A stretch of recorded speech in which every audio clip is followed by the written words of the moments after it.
कांग्रेस नेता प्रियंका गांधी आज सुबह पहलवानों के समर्थन पे जंतर मंतर पहुंची है, जहां उन्होंने धरने पे मौजूद महिला पहलवानों के साथ बातचीत की है और मामले से जुड़ी जानकारी ली है। पहलवान बीजेपी सांसद और डब्ल्यूएफआई प्रमुख बृजभूषण शरण सिंह के खिलाफ प्रदर्शन कर रहे हैं। उनका कहना है कि बृजभूषण सिंह पद का दुरुपयोग कर रहे हैं, उन पर तुरंत कार्रवाई होनी चाहिए और उन्हें जेल भेजा जाना चाहिए। पश्चिम बंगाल की मुख्यमंत्री ममता बनर्जी ने यहां पे प्रदर्शन कर रहे पहलवानों का समर्थन करते हुए कहा है कि दोषी के खिलाफ कार्रवाई की जानी चाहिए। कुश्ती महासंघ के अध्यक्ष पे यौन उत्पीड़न का आरोप लगाते हुए पहलवान प्रदर्शन धरना दे रहे हैं। भारतीय कुश्ती संघ के अध्यक्ष बृजभूषण शरण सिंह पे यौन उत्पीड़न और डराने धमकाने का आरोप लगाने वाले पहलवानों ने एक बार फिर से अपना आंदोलन शुरू किया है। प्रदर्शनकारी पहलवान भारतीय जनता पार्टी के नेता सिंह के खिलाफ प्राथमिक दर्ज करने की मांग कर रहे हैं। भारतीय कुश्ती महासंघ के चीफ बृजभूषण शरण सिंह के खिलाफ दिल्ली पुलिस ने यौन उत्पीड़न के मामले में 2 एफआईआर दर्ज की है। कनॉट पैलेस पुलिस थाने में पहली एफआईआर नाबालिग पहलवान की शिकायत पे दर्ज की गई है, जिस पे पॉक्सो एक्ट भी लगाया गया है। वहीं दूसरी एफआईआर 6 महिला पहलवानों की शिकायत पे दर्ज की गई है। बृजभूषण के खिलाफ एफआईआर दर्ज होने के बाद पहलवानों ने इसे इंसाफ की लड़ाई में पहली जीत बताया है, लेकिन पहलवानों ने साफ कर दिया है कि उनका धरना जारी रहेगा। उनकी मांग है कि बृजभूषण सिंह को तुरंत कुश्ती महासंघ के अध्यक्ष पद से हटाया जाए।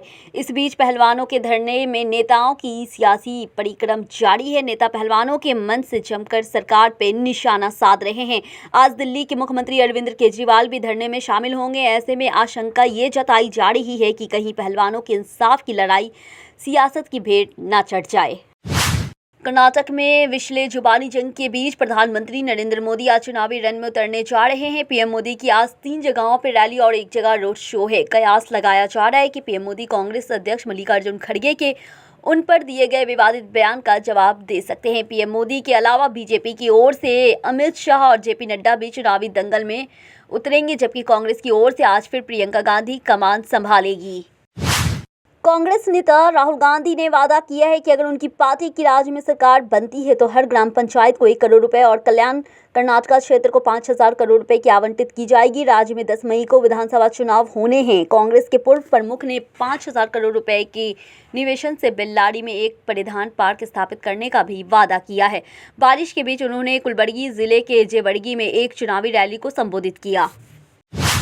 मुख्यमंत्री अशोक गहलोत ने केंद्रीय मंत्री गजेंद्र सिंह शेखावत रावण वाले बयान पे जवाब दिया है। गहलोत ने चूरू के तारानगर में महंगाई से राहत कैंप के दौरान गजेंद्र सिंह पे हमला बोला है। गहलोत ने कहा है, रावण रूपी अशोक गहलोत को हमें खत्म करना है। मैं इसका भी स्वागत करता हूं। भाई, हम तो रावण हैं, आप मर्यादा पुरुषोत्तम है तो राम की तरह व्यवहार करो। कर्नाटक के फिल्म सितारे शिवराज कुमार की पत्नी गीता शिवराज कुमार जनता दल छोड़ के कांग्रेस में शामिल हो गई हैं। बेंगलुरु की एक स्थानीय अदालत ने भारतीय युवा कांग्रेस के अध्यक्ष बीवी श्रीनिवास की ट्रांजिट अग्रिम जमानत खारिज कर दी गई है। श्रीनिवास पे असम की एक युवा कांग्रेस नेता अंकिता दत्ता ने उत्पीड़न और लैंगिक भेदभाव का आरोप लगाया गया और उन्हें 2 मई को पूछताछ के लिए असम पुलिस के सामने पेश होने के लिए कहा गया है। सुप्रीम कोर्ट ने गुजरात में 2015 में पीटाधार के दौरान हिंसा के सिलसिले में दर्ज मामले में भारतीय जनता पार्टी के नेता हार्दिक पटेल को जमानत दे दी है। शीर्ष अदालत ने पटेल को इस शर्त पर जमानत दी है कि वो जांच में लगातार शामिल रहेंगे।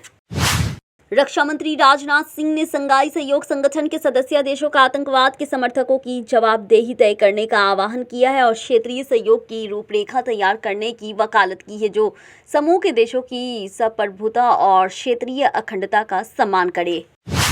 कृषि मंत्री नरेंद्र सिंह तोमर ने केंद्र शासित प्रदेशों से पीएम किसान सहित सभी केंद्रीय कार्यक्रम को पूरी तरह से लागू करने का कहा है, ताकि किसानों को सभी कल्याणकारी योजनाओं का लाभ मिल सके। एक सरकारी बयान में कहा गया है कि तोमर की अध्यक्षता में कृषि क्षेत्र के व्यापक विकास के उद्देश्य से केंद्र शासित प्रदेशों के साथ राष्ट्रीय राजधानी में एक बैठक हुई है। तमिलनाडु सरकार ने सुप्रीम कोर्ट से कहा है, यूट्यूबर मनीष कश्यप के खिलाफ प्राथमिकियां राजनीति से पारित नहीं है, बल्कि ये इसलिए दर्ज की गई है क्योंकि उसने प्रवासी मजदूरों पे हमले में फर्जी वीडियो प्रसारित करके सार्वजनिक व्यवस्था और राष्ट्रीय अखंडता को भंग किया है। प्रधान न्यायाधीश डीवाई चंद्रचूड़ की पीठ के समक्ष दाखिल एक हलफनामे में राज्य सरकार ने कश्यप द्वारा उसके खिलाफ दर्ज सभी प्राथमिकताओं को जोड़ने के अनुरोध वाली याचिका का विरोध करते हुए कहा है, संवैधानिक अधिकारों की आड़ में नहीं छिप सकता है। मुख्तार अंसारी और उसके भाई सांसद अफजल अंसारी के लिए आज का दिन बेहद अहम है। गाजीपुर की एमपी एमएलए कोर्ट के आज गैंगस्टर एक्ट के फैसले सुनाने वाली है। इन दोनों पे वर्ष 2005 में बीजेपी विधायक कृष्णानंद राय की हत्या शामिल होने पे आरोप है। मुख्तार के भाई अफजल अंसारी गाजीपुर के बसपा के सांसद हैं। सुप्रीम कोर्ट में रात नाटक की घटनाक्रम देखने को मिला है। रात के 8:15 बजे जस्टिस एएस बोपन्ना और हिमा कोहली के बेंच कोर्ट में विशेष सुनवाई के लिए बैठी और बेंच ने कोलकाता हाई कोर्ट के जज जस्टिस अभिजीत गंगोपाध्याय के एक आदेश पर रोक लगा दी है। पश्चिम बंगाल में हुए शिक्षा भर्ती घोटाले से जुड़ी याचिकाओं की अब सुनवाई कर रहे जस्टिस गंगोपाध्याय ने राज्य सरकार के खिलाफ भ्रष्टाचार को लेकर के कई बात कही है। इसी के आधार पर सुप्रीम कोर्ट ने ये मामला उनके पास से हटाने का आदेश दिया है। ऑपरेशन कावेरी के तहत सूडान में फंसे भारतीयों को वहां से बाहर निकाला जा रहा है। इस काम में भारतीय वायुसेना और नौसेना के बेड़े को शामिल किया गया है। भारतीय वायुसेना ने एक साहसी अभियान के तहत खतरों से खेलते हुए 121 लोगों को सुरक्षित निकाला है। ये ऐसा समय अभियान था जिसकी सफलता की चमत्कार से काम नहीं है और इसे भारतीय वायुसेना को जज्बाजों ने पूरा कर दिखाया। लोकसभा और विधानसभा के साथ साथ भाजपा ने यूपी निकाय चुनाव में भी अपना पूरी ताकत झोंक दिया है। सीएम योगी ने खुद चुनाव प्रचार की कमान संभाल ली और यूपी के अब तक कई जिलों में योगी ने जनसभा कर ली। दिल्ली सरकार महिलाओं के लिए एक खुशखबरी लेकर के आई है। अब दिल्ली में महिलाएं पूरी तरह सुरक्षित के साथ नाइट शिफ्ट में भी काम कर सकेंगी। श्रम मंत्री ने इसके ड्राफ्ट को अपनी मंजूरी दे दी है। दिल्ली सरकार के श्रम मंत्री राजकुमार आनंद ने उच्च स्तरीय बैठक कर महिलाओं को नाइट शिफ्ट में काम करने की अनुमति देने वाले उनकी सुरक्षा समेत अन्य बिंदुओं पर अपने ड्राफ्ट पर श्रम विभाग के अधिकारियों से चर्चा की है। अब श्रम विभाग जनता से इस पर सुझाव और आपत्तियां मांगेगा और उसके बाद ड्राफ्ट को अंतिम रूप दिया जाएगा। मई में देश के कई हिस्सों में तेज गर्मी की भविष्यवाणी कर रहा है, जिससे बिजली नेटवर्क प्रभावित हो सकता है। साथ ही अर्थव्यवस्था को भी नुकसान पहुंच सकता है और लोगों का जीवन भी खतरे में पड़ सकता है। भारत मौसम विभाग के अनुसार मई महीने में अधिकतम तापमान पूर्व मध्यम और पूर्वी क्षेत्रों में सामान्य से अधिक रहने की उम्मीद है। पूर्वोत्तर भारत के कुछ हिस्सों में भी गर्म मौसम देखने को मिलेगा। महाराष्ट्र में मराठवाड़ा क्षेत्र के 8 जिलों में सप्ताह बेमौसम बारिश और आंधी तूफान से 10 लोगों की मौत हो गई है। 14,000 से अधिक किसान प्रभावित हुए हैं। अधिकारी ने ये जानकारी दी है। बिहार के गया जिले में मेगड़ा थाना क्षेत्र में नारायणपुर पंचायत के पंचदा गांव में शुक्रवार शाम दिल दहला देने वाली घटना सामने आई है। पति का किसी अन्य महिला के साथ नाजायज संबंध को लेकर की पति पत्नी के बीच आपसी विवाद में महिला मानती देवी ने अपने 3 बच्चों के साथ सुसाइड कर लिया है। पहले बच्चों को फांसी के फंदे पे चढ़ाया, फिर अपना आत्महत्या कर ली। घटना की सूचना मिलते ही इलाके में हड़कंप मच गया। मामले की जानकारी मिलने के बाद मेगड़ा थाना पुलिस और इमामगंज डीएसपी मनोज राम मौके पे पहुंचे और मामले की छानबीन और पूछताछ शुरू की। दुबई के शासक शेख मोहम्मद बिन राशिद अल मखतूम ने शुक्रवार को अपने 2 बेटों को अमीरात का उप शासक बनाने का ऐलान किया है। दुबई मीडिया ऑफिस की ओर से किए गए एक ट्वीट में बताया गया है कि मखतूम बिन मोहम्मद को दुबई का पहला उप शासक जबकि अहमद बिन मोहम्मद को दूसरा उप शासक बनाया गया है। दूसरे सामुदायिक में शादी कर रही एक बेटी के पिता इतने नाराज हुए कि शादी के 3 दिन पहले ही अपनी बेटी पे चाकू से हमला कर दिया है। मुंबई के अंधेरी में रहने वाले एक महिला को शादी करने वाली थी। उसके पिता उस शादी के खिलाफ थे और उन्होंने नाराज होकर बेटी मां पे हमला कर दिया है। मुंबई पुलिस के अधिकारी के मुताबिक प्रभाकर सेठी नाम के बुजुर्ग ने इस बात से नाराज होकर के अपनी पत्नी और अपनी बेटी पे चाकू और हथौड़े से हमला कर दिया है। उसका गला भी घोटने की कोशिश की। फिलहाल आरोपी व्यक्ति को गिरफ्तार कर लिया गया है और उस पे कानून के मुताबिक कार्रवाई की जा रही है। वहीं पुलिस ने मां बेटी को अस्पताल में भर्ती कराया है, जहां पे उनकी हालत स्थिर है।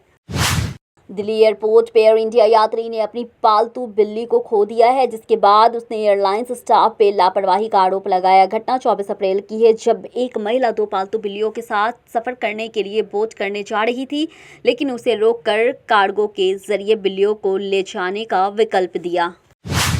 समाजवाद पार्टी के सांसद डॉक्टर शफीकुर रहमान बर्क इन दिनों अपनी ही पार्टी से नाराज चल रहे हैं और खुलकर बोल रहे हैं, जिसके बाद उनके अब किसी और पार्टी में शामिल होने का कयास लगाया जा रहा है। इस बीच एमआईएम सांसद इम्तियाज जलील के बर्क को अपनी पार्टी में शामिल होने का न्योता दे दिया है और कहा है उन्हें किसी से डरने की ज़रूरत नहीं है। उत्तराखंड में बदलते मौसम के मिजाज से प्रशासन अलर्ट हो गया है। वहीं 4 धाम यात्रा भी प्रभावित हो रही है। ऐसे में मौसम विभाग ने भी मौसम खराब होने की चेतावनी दी है। पश्चिम बंगाल की कालियागंज में एक नाबालिग आदिवासी लड़की की मौत के मामले को लेकर के लोगों में भारी गुस्सा देखने को मिल रहा है। 20 अप्रैल को 17 साल की लड़की का शव नहर में मिला था, जिसके बाद पुलिस ने बयान में कहा उसके शरीर पे किसी तरह की बाहरी चोट नहीं है। वहीं स्थानीय लोगों का आरोप है कि नाबालिग के साथ बलात्कार हुआ है और उसकी हत्या कर दी गई है। मामले को लेकर लोगों में इस कदर गुस्सा बरपाया हुआ है कि नाबालिग की मौत को 1 हफ्ते का वक्त हो गया है, लेकिन अब तक उसका अंतिम संस्कार नहीं किया गया है।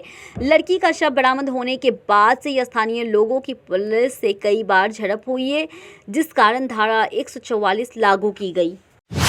एसबीआई मुख्यालय के निर्देश पर एसबीआई के इंटेलिजेंस इकाई के झलवाड़ के उप रजिस्ट्रार संकहारी समिति राय सिंह मुजावत के ठिकानों पर छापेमारी की है। उनके पास झलवाड़ के भूमिका विकास के बैंक के प्रबंधक निदेशक का अतिरिक्त प्रभार भी है। एसबीआई ने राय सिंह मुजावत की पत्नी और झलवाड़ के झलाड़ पाटन की तहसीलदार अस्मिता सिंह के झलवाड़, जयपुर और उदयपुर स्थित विभिन्न ठिकानों पर तलाशी अभियान चलाया। इस दौरान दोनों के पास आय से अधिक संपत्ति पाई गई है। सीबीआई की तलाशी अभियान अभी तक जारी है। पुंछ में सेना वाहन पे जो हमला हुआ था, उससे अब एक और नया खुलासा हुआ है। हमले में लश्कर-ए-तैयबा के 6 लोगों के शामिल होने की खबर सामने आई है, जिनमें से एक का पूरा परिवार ही इस मामले की साजिश का हिस्सेदार था। पुलिस महानिदेशक दिलबाग सिंह ने इस बात की जानकारी दी है।